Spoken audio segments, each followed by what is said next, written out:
La la la la la la la la. La la la la la la la la. La la la la. The recording studio business is a rental business, renting comfortable space and expensive state-of-the-art equipment to the recording artist and producer.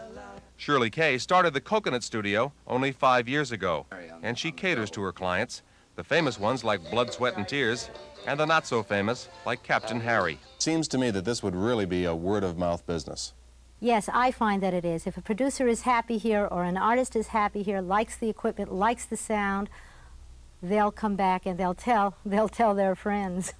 Studios usually charge from $150 to $250 an hour for their services.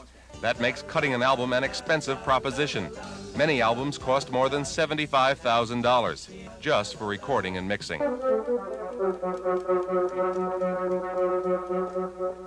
Well, a lot of people say, oh, you don't want to record in this studio because it doesn't have, you know, a good room sound or whatever, but the volume I play, the mics are so close to the speakers, so they could literally be in the office and it would sound the same. You know, it's mainly versatility, what you can do with the studio. Like we have this live chamber over here, which is good for natural concert hall effects and things like that. There are 10 major competing studios in South Florida. Studios cost well over $250,000 to build, and Bob Ingria owns one of them. We decided to do a facility that we thought was uncompromised in terms of flexibility, state-of-the-art equipment, and atmosphere, where, as far as what I could gather, they were complaining a lot about the atmosphere that was very factory-oriented, and we wanted to make a place that was more laid-back, more you know, comfortable. Since the artist did spend a lot of time recording, that we want to try to make it as home-like as possible.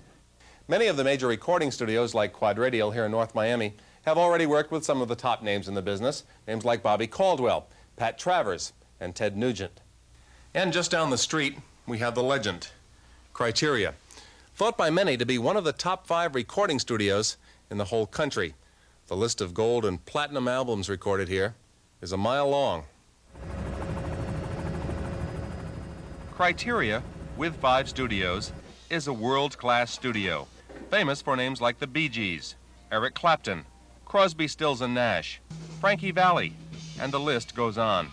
Artists from all over the world keep Criteria busy from morning to the wee hours of the next morning. Mack Emerman started Criteria 29 years ago in his garage. A lot of people who normally have to go and do part of their work in Los Angeles have decided that they will really push to bring work here. And recently we've also had a lot of, when I say a lot, we've had several producers of major stature talk about headquartering here, and some already have. It's gonna be a bright sunny day. And so the outlook for Miami's recording studios in the 1980s is strong, especially if record sales bounce back from their 2-year slump. Any record store is filled with albums recorded and mixed in South Florida studios. The recording artists themselves do enjoy working and living here. So tomorrow night, I'll take a look at the talent side of the business. Steve Crowley, Newswatch 10.